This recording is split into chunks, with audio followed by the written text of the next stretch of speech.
This second lecture, we'll start talking about the various trends in the economy and in our society more generally that have led to this rise in discussions and classes, courses in entrepreneurship.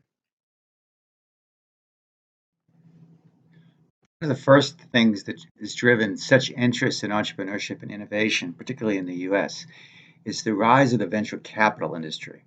That has created a tremendous amount of money, hundreds of billions of dollars, that's available for business ideas, for entrepreneurial teams who come with a business idea and a good team and experience to get funding they need in order to build their business.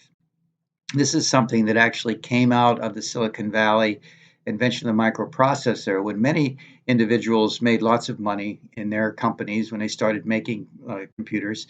And based upon that, they spent the later part of their career investing in other companies that were also trying to build this entire industry of information systems. And that eventually led to this huge business called the venture capital industry, which funds many, many companies.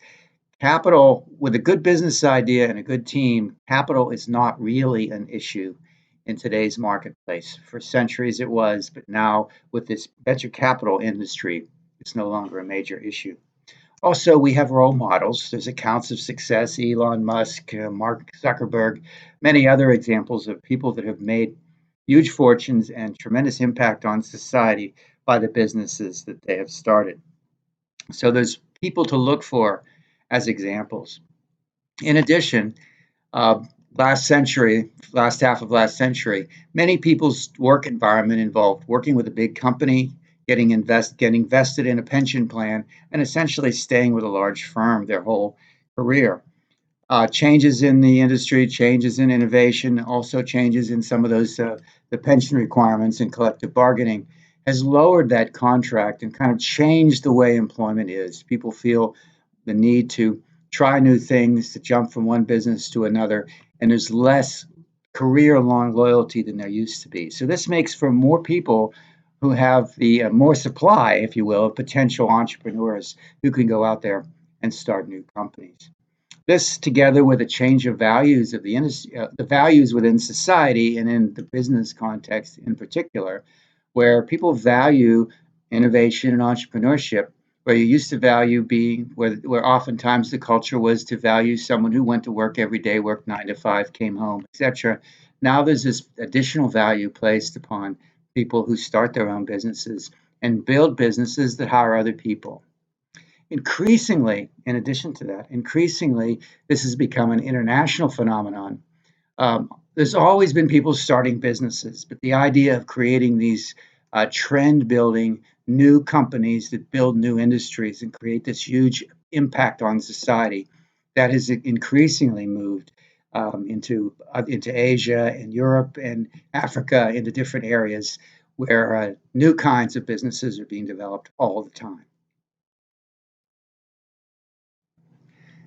In addition to being extending globally, also increasingly, entrepreneurship extends into corporate environments as well. So it's not just starting a separate private company, but oftentimes these same ideas are used in organizations where they start new sub businesses within a larger existing company. This is called corporate entrepreneurship, and sometimes people call them corporate entrepreneurs or intrapreneurs. So they're inside of a company starting new businesses. You see examples of this. Google has many startups internally, as does Amazon and other companies, where you bring an idea, you get your champion in the organization, you get funding, and you start to build your own business idea. This whole notion is extended to many companies in the economy, that you have entrepreneurial activities of the kind we'll learn in this course that also are used inside of companies. Different companies have different cultures. Some are more conservative, some have greater entrepreneurial intensity, as it's called.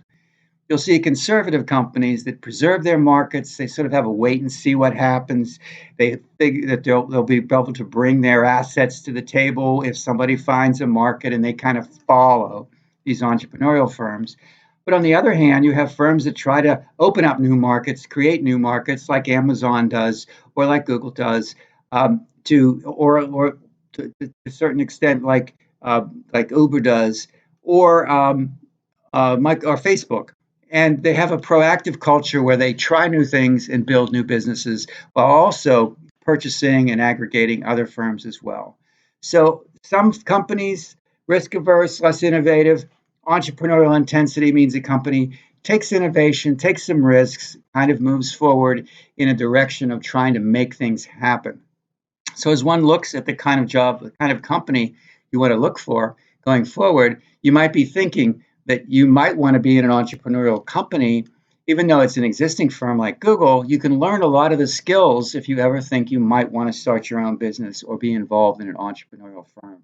You can learn these skills now within inside of corporations, and that's something that's relatively new over basically in this century. There's a lot of that happened a little bit in the last century as well, but in the last 20 years or so, there's really a lot of this kind of activity where you can learn how to be an entrepreneur inside of a company and then go on your own if that's the sort of thing one wants to do for their career.